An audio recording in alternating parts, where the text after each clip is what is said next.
basically, we've interviewed a bunch of people that play in your events, and why don't you just give us a basic breakdown of what the CSGA does and what their purpose is, and kind of just general information about the CSGA.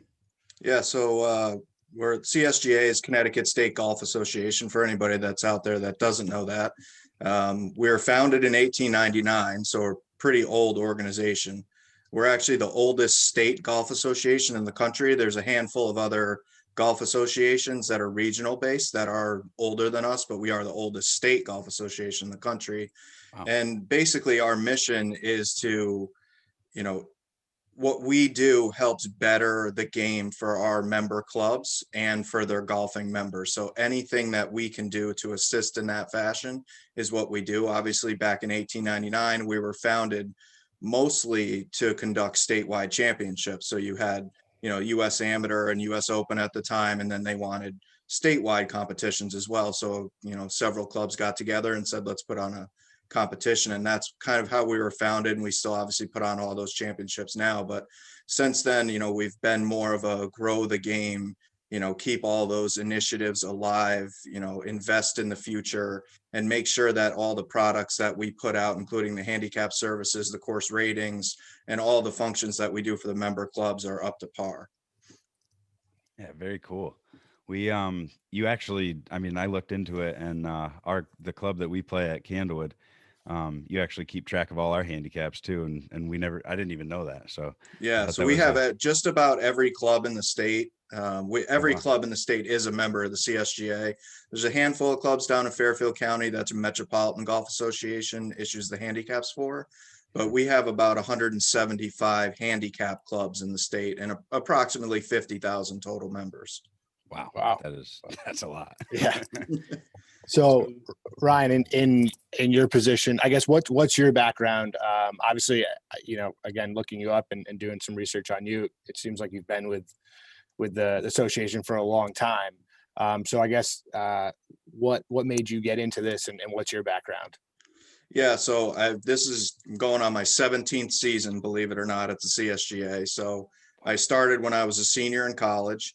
I didn't play golf growing up. I played sports, all kind of sports. And I went to Springfield College up in Western Mass, played baseball. And then my junior year, the USGA was conducting the US Women's Open at the Orchards up in South Hadley. And so I interned with the USGA and was in the media department and some of the operations department there. So that was my first real taste of golf administration. And the person that I had worked for at the time did an internship with the CSGA, and that's also funded through the USGA. And so I did an internship my senior year. And at the end of the internship, they offered me a position. And ever since then, I've been at the CSGA. So nice. You have some baseball boys in here as well. Ronnie and I both were baseball players before golfers. That's for sure. So love it. Yeah, I'm still fighting that slice swing. I can't get rid of it. Yeah, I know that feeling. It took me a while to not step. Yeah, exactly. It's probably a good drill if you want to get through it. Yeah, exactly. Well, that's a cool way to get into stuff. So, I mean, you obviously play a lot of golf now, I would assume. Well, I see a lot of golf. I don't exactly play a lot of golf. You guys definitely play. I mean, I see a lot more golf than you guys do, even if you're watching it all weekend long on TV, but you guys definitely play more than me. I'm only out maybe 3 or 4 times a year if I'm lucky, actually playing like a full round, but I do chip and putt a ton, setting up all the golf courses for all the tournaments. You got to make sure you actually putt at a hole that you're willing to hit it into versus, telling somebody else, well, you got to put it in the clown's mouth. So I always make sure that they're right. So, wow. So you're actually, you're actually going out there and you're picking holes and stuff like that. Yep. Yeah. So we set all the tee marker positions and all the hole locations and, boundary markers, all the rule stuff. So everything's all buttoned up, just like you see on tour, put together the rule sheet, hole location sheet, all that stuff. That's pretty cool. The next question was kind of like, what goes into hosting an event like that?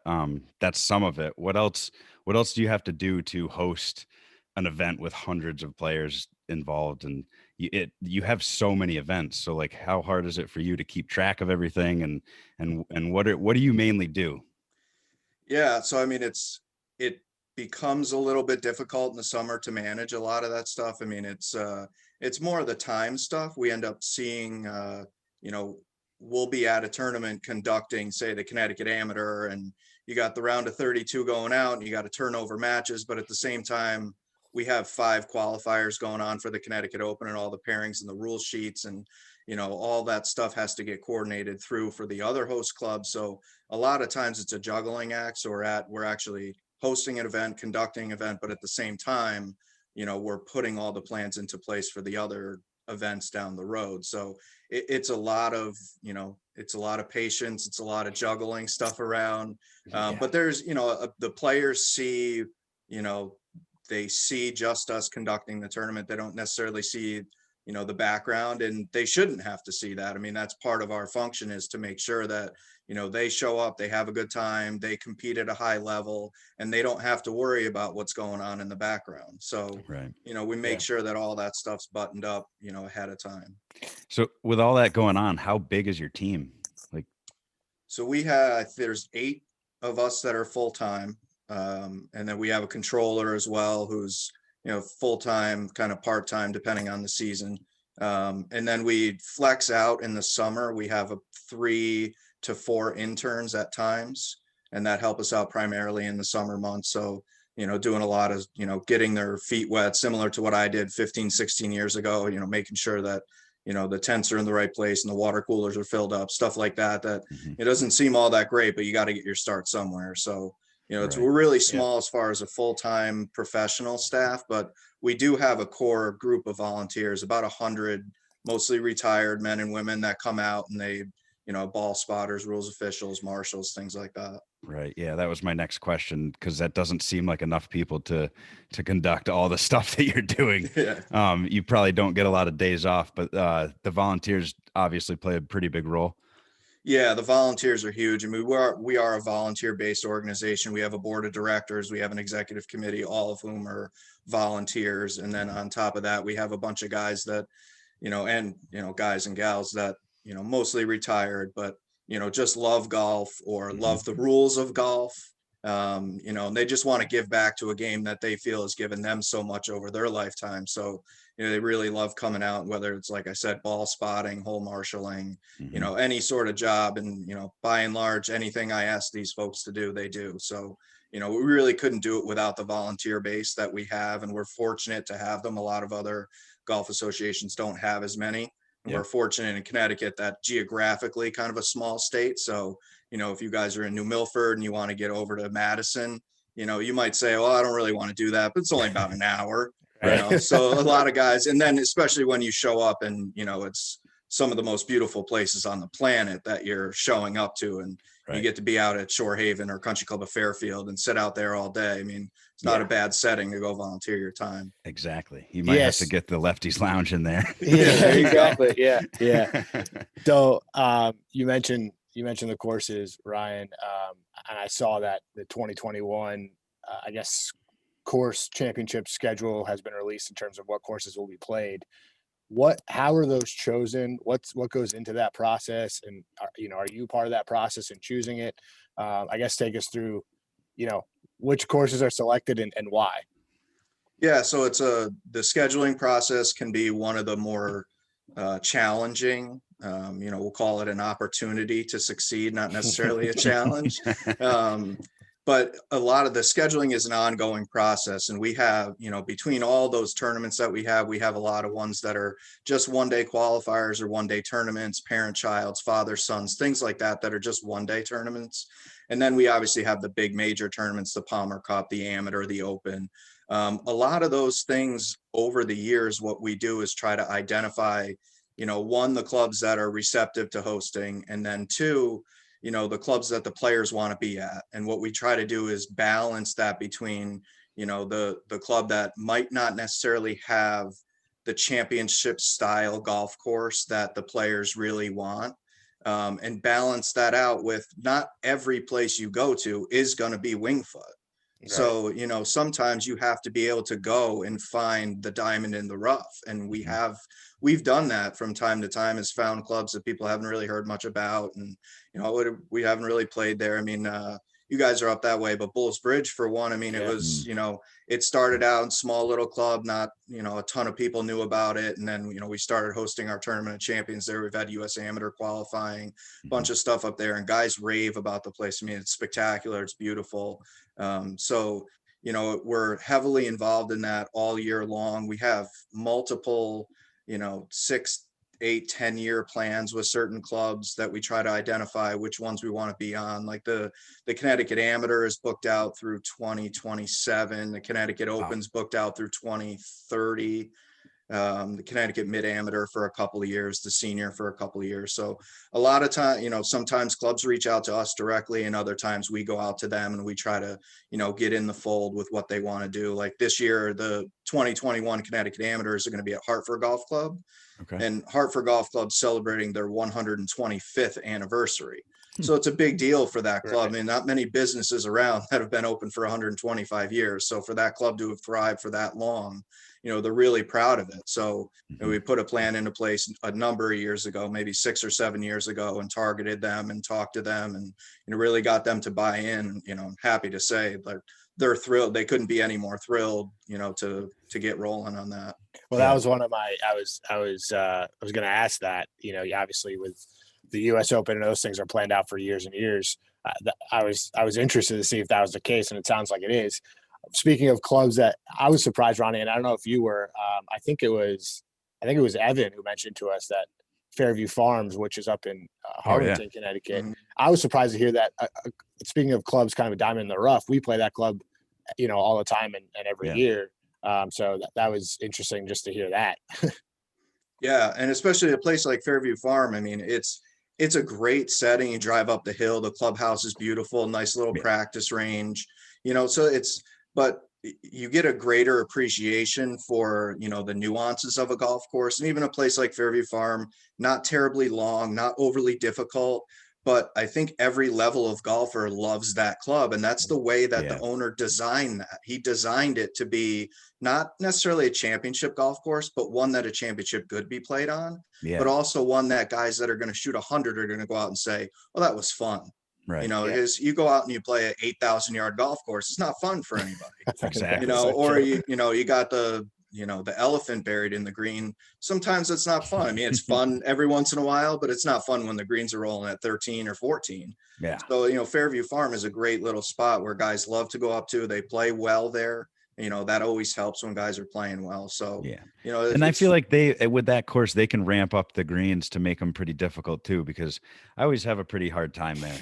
It's way different than Candlewood. They always seem lightning fast. It always seems like that course drains so well. It's up on a hill. So yeah, I can see how that can be, a course that's in the mix for sure. Kind of a weird question, or not weird, but with such a set schedule, how does weather affect? Do you cancel a lot of tournaments because of weather, or do you have to postpone them, or do you have like rain dates? How does that work? Yeah. So what we try to do is have a tentative rain date with a club, or at least there's only a handful of days a year where I really get worried about if it rains, and by and large that, the difference between maybe us three going out when it's going to get, 1.5 inches of rain today, but it's going to be steady all day. We might just bag it, but they play. If the greens aren't puddling up, guys are out there as long as we can walk, and, guys just throw it over their shoulder and off you go, and you got to play. So, there are days where it's, like British Open wind style early in the spring, late in the fall. And, there's days where it feels like it's Scotland, it's just wind whipping and, rain coming down. But, we try not to cancel anything. Obviously, COVID hit last year. We had a few cancellations on that front, and, you start running out of days at a certain point. So, there have been times where we've canceled certain things, but certainly majors, we try to do everything we can to accommodate, the entire the championship in its entirety. Right. You touched on COVID a little bit. We were going to ask, with the pandemic last year, how difficult was that? how many tournaments did you have to cancel? And it seemed like you got a bunch of tournaments in though, which is good. Yeah, I mean, we were really fortunate, and in all honesty, there's a lot of the credit for even any golf being played in Connecticut has to go out to our executive director, Mike Morgan. I mean, he was all over it from day one when they're shutting down the economy and things you can and can't do and what's safe, what's not safe. He jumped on it right away with our lobbyist and, got into the folks at the DECD that were making all the decisions and told them, listen, we're the experts in golf. We know what's safe. We know it can be played safe.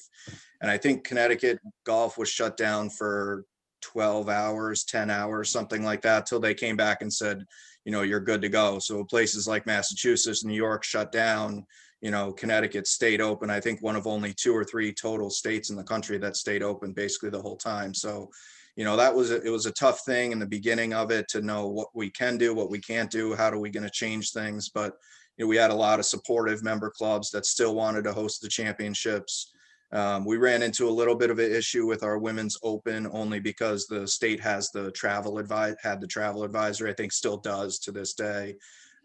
So we have a lot of women professionals that come from out of state that, just getting the testing in place and all that stuff is something that we're not equipped for. So, we had to cancel that one and a handful of other kind of one-day tournaments, one-off things here and there that we had to cancel. But, by and large, did a full competitive schedule last year. And, happy to say we didn't have one case of COVID linked to any of our tournaments, not from, and it's probably, 100 days of competition, 100 players at each one. So you're talking about, thousands and thousands of rounds of golf and interactions. We didn't have one case of COVID. So, That's it's a testament to the team and the efforts and the volunteers and even the players. Cause absolutely, we put a lot on the players last year, told them, I know you're used to just showing it up and putting a peg in the ground and going, but here's what we need you to do. And they all bought in. I mean, I never got one complaint about somebody getting an emailed whole location sheet or, getting their starting time at a later time because we had to jockey things around. So the players bought in and, it was as difficult as it was. There are parts of the year that were just about as satisfying as anything that I've done in 15, 16 years, knowing that, we were able to pull it off as a team and that all the players and everybody came together just to get this done. Yeah, that says a lot about your team and you guys in general. What did you have to, like, in the beginning, did you have to, like, all these people are coming in with caddies and all that stuff? Were there testing? Like, did you have to get people tested, or was it like just monitoring, wearing masks, staying 6 feet apart? What was the main thing to keep everybody safe? I mean, obviously you did a pretty good job. So Yeah, I mean, obviously the biggest thing, certainly we don't have the budget like the, NFL or NBA or anybody like that to go out there, even the USGA. I mean, I can't imagine what it costs them. My guess is millions and millions of dollars to send out all that stuff and get all those people tested just to put 150 people through Winged Foot, just in the 150 players and then their caddies and then whoever else they're bringing. So, and obviously early on, we're still talking about April, May, June. There's not a lot of testing in place, certainly compared to where we are now, where you can, basically get a test at 20 different places today. So it wasn't really like that. So we just, made sure that we stressed the importance of wearing the mask and social distancing. And we have certain caddy protocols that, got to grab can't both grab the grip end. So the caddy has to grab the actual club and then hand the shaft to the player. So things like that. Obviously didn't make the players wear a mask while they're actively playing because, different from basketball or even football, I mean, golf is played on, hundreds of acres. Right. And so you can get 300 or 400 people out there and you almost have like a half an acre to yourself. So there's almost no safer place on the planet than a half an acre of land to yourself. Exactly. So, and then we, like I said before, we put it on the players and told them, you have to do this. And there were several times throughout the year where somebody would call up and say, I tested positive, or my wife did, or I know somebody that did, I came in contact with them. What do I have to do? And we just gave them the CDC guidelines, the state guidelines at the time, and said, you really need to do one, what's best for you and your family. And then two, you need to think about all the other people you're going to interact with. And like I said, everybody bought in. Not one of those people showed up with COVID or that traveled somewhere that we know of, at least, that traveled somewhere and violated the travel advisory. So, the players deserve a lot of credit for it, certainly. Yeah. No, I Amazing. mean, that's really amazing. Yeah. Go ahead, Frank. No, yeah. Speaking of players and moving on from all the COVID stuff, obviously that was a big part of this year, but obviously Cody Palladino was a Z Team Amateur of the Year this year. We had a great conversation with him a few weeks back. Talk us through, because I think Ronnie and I are both very interested in how one becomes the Amateur of the Year. Like, is there a point system? How does that all happen? And I guess, is there specific tournaments throughout the year that these amateurs play in to make sure that they are accumulating points over the year to kind of be in shape to win at the end of the year? Sure. Yeah. I mean, you basically kind of hit the nail on the head. I mean, the Connecticut, CSGA Player of the Year is based on a point system that's allocated based on, what our competition committee and our players council feels is like the, weighted quality or the weighted difficulty of a field. So, something like the Connecticut Amateur is much more difficult to win than just a 1-day stroke play tournament. Right. So, the Amateur, you got to play 8 rounds of golf and beat the best players in the state. So if you win that tournament, you obviously get significantly more points than something else. So, all of those tournaments, there's several other USGA, if you qualify for a USGA championship, whether it's, amateur, junior amateur, mid amateur, senior amateur, you get points in that system. New England Amateur is in there as well. Connecticut Senior Open, Connecticut Open. So, every single tournament has a weighted value based on, your finishing position. And, what we've done is we've basically taken, instead of saying, if you finish first, here's your points, second, here's your points, and then 5th through 8th get the same points. It's kind of like the PGA Tour, like every position has a different point value. So what ends up happening at the end of the year, if you figure, well, I'm not going to win this tournament, I got 3 holes left, I don't really care about this 4-footer if I make it or miss it, that could be the difference of getting, what seems really small, like 3 or 4 points. But if you look at the end of the year, a lot of our exemptions, so the guys that don't have to qualify for the amateur, they just go right to the championship or for the open, or to make any of the team events, the Challenge Cup, which is played just pros versus amateurs in the state, or get to travel on the TriState team and play against teams from Massachusetts and Rhode Island. A lot of times that's separated by like 5-10 total points. So, we make sure that every stroke counts, no matter if it's the first round or the last round. Just like, if you're an amateur golfer and you really want to aspire to, win Player of the Year, you almost have to treat it like, every putt is worth $1 figure on the PGA Tour, because if you don't make that 125, off you go to Corn Ferry Finals. And if you don't play well for 4 weeks, tough. You're back grinding away. So, that's what these guys are doing. You mentioned something interesting that caught my attention there. You said playing team matches versus Massachusetts or other states. Can you just expand on that a little bit? Because honestly, you said that and I was like, what does that mean? Because that sounds pretty awesome.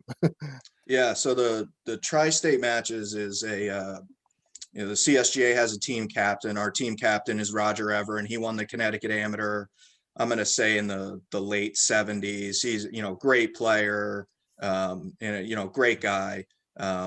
He picks a team, but by pick, I mean, 95% of that team is based off the point system.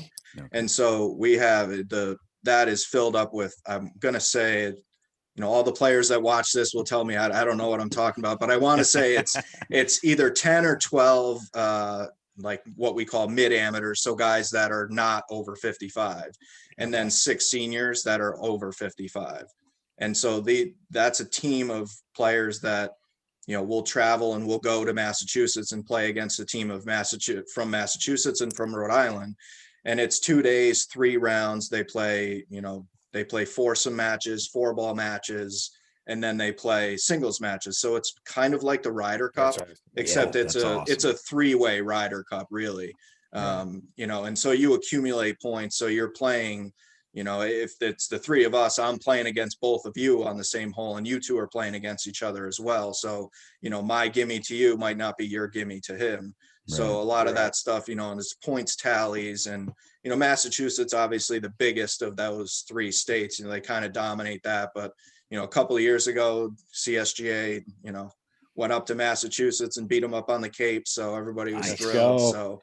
So Yeah, that we was kind of my unfortunately last year we did have to cancel that. A lot of COVID stuff and a lot of right. rain surrounding it. We were supposed to have it, you know, last year in Connecticut, but we'll be back up to Mass next year and take a solid team there. So. Nice. Do you do it every year? Is it every 2 years like the Ryder?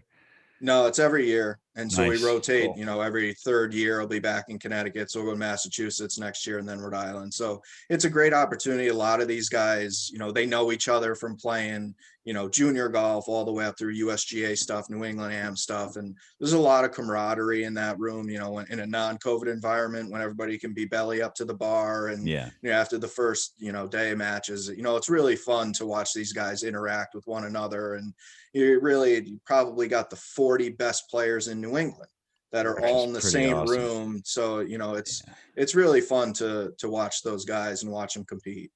That's really awesome. I'd love to be Yeah, a we're part of trying. that somehow. Yeah. We'll talk about that later.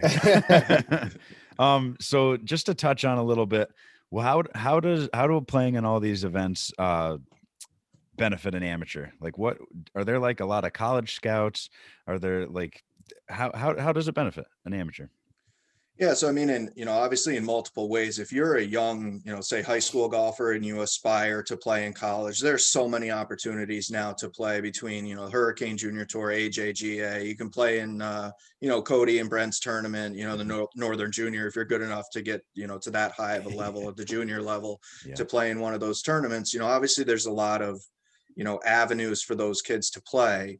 But a lot of them do end up coming, you know, back and playing in the CSGA, mostly because the competition, you know, you're playing against men, you know, you're playing against, you know, collegiate players that are older than you. You're playing against men that know how to manage their emotions. They know how to manage their game. And, you know, some of these swings that you see out there are not pretty at all, but they end up 275 or 280 down the middle of the fairway every time. Yeah. So if you're a 15 or 16-year-old kid, you can learn a lot from that and learn a lot from, you know, going to different golf courses that you're unfamiliar with and different conditions and varying types of grass and putting speeds. All those things are beneficial for a, you know, a college player or a aspiring collegiate player.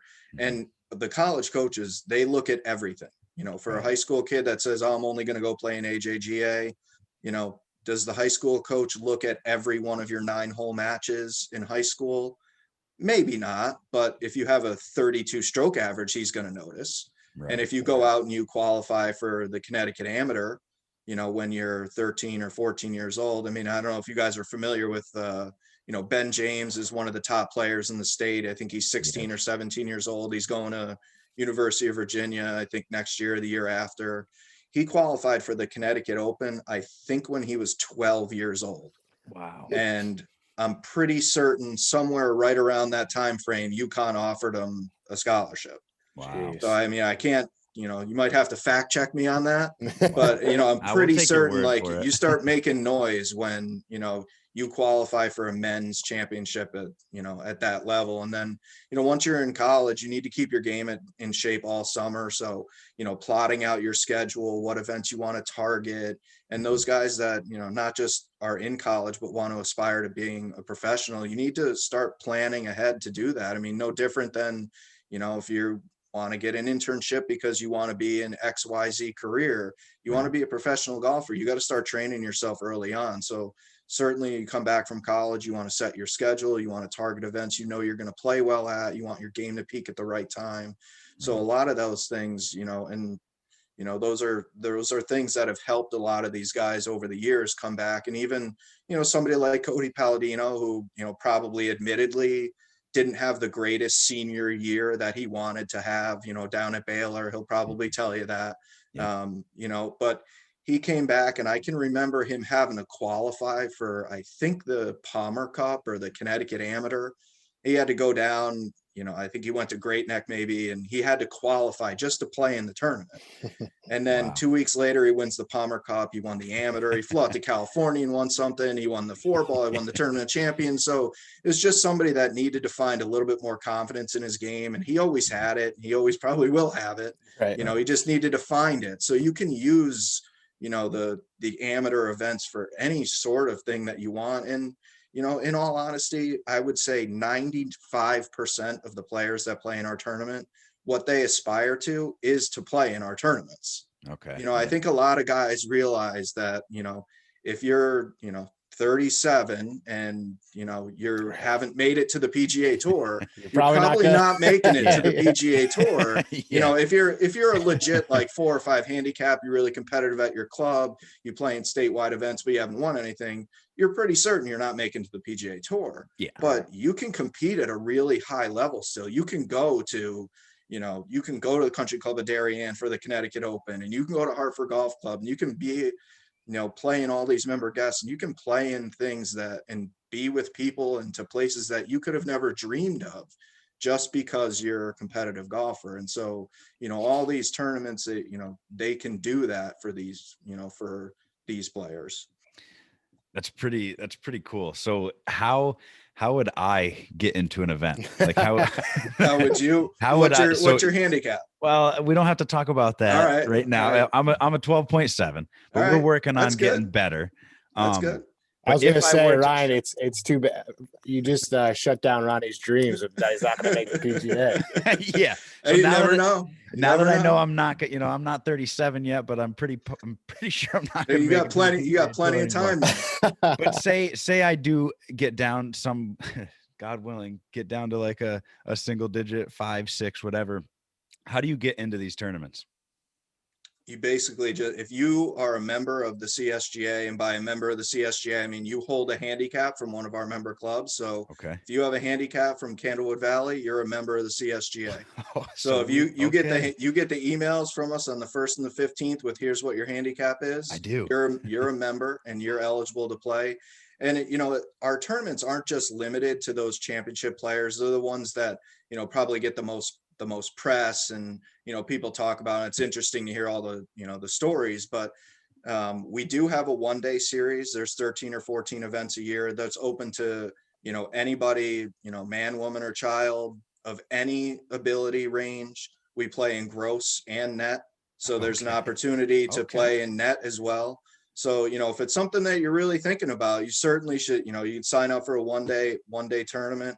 We have them all over the place this year. There's a whole bunch of them that are private clubs, that places you might not be able to play. I mean, I think it's $75. You play Country Club of Waterbury. Yeah, no, that's really not a bad deal at all. So that's awesome. they're tough to get into, but a lot of guys use that as a stepping stone, because it's one thing if you're going to knock it around with your buddies. It's another thing when you really got to put the ball in the hole, because it makes a difference. Sure. I'm sure if you've ever even played something like, all right, everybody, we're playing by the rules and we're putting it in the hole. That 2-footer looks a lot longer than when you just, backhand it away and said, that was good, right? Yeah. Well, Ronnie has had a tournament going on with his buddies, which I was fortunate enough to be invited to this year. And it is put the ball in the hole. There is no gimmies. And there was multiple times where I went to swipe that ball away and caught myself before doing it, because it would have been a penalty. I love it. Oh, hold on, Frank. I just want to say, the reason I asked that is just because we all are competitive on this, on the podcast. And me and John, the other host, we won the member guest of Candlewood this year. And we had maybe, I don't know, 30 or 40 guys following us around for 4 holes. I've never been that nervous, but I also played really well. And I want to see, it'd be cool to get into one of these tournaments and just see what that competitive juice gets out of me. So this might be a cool thing that we do. Yeah, you should definitely do it. And that's, one thing we talk about all the time at the office is, there's always an opportunity where it's somebody's first tournament. It's their first experience playing outside their club. And, what we really aspire to do is, I always say, like, I want you shaking when you put that first peg in the ground. Yeah. I want you so nervous, because like you show up and you're greeted and it's a beautiful place and there's Right. balls on the range and pyramids and you've never seen that before. Yeah. And guys, you know, somebody announces your name on the tee and hands you a scorecard and a pencil, and you've Yeah. never used a marker strip before, so you don't know what's going on. Yeah, no, So, like, you're speaking my want- language right I now. mean, This that's is so like, you know, we want to give people the experience, like such a great experience that they're literally shaking when they put the peg in the ground, yeah, you know, and then we want them to just go out and have fun. I mean, because at the end of the day, that's what it's all about, you know, but just providing that atmosphere is, you know, is what we're really hoping for. So I hope you guys get out, come out and play. I think fun. that's Yeah. going to be on the calendar for this year, is to get out to one of those and get scared.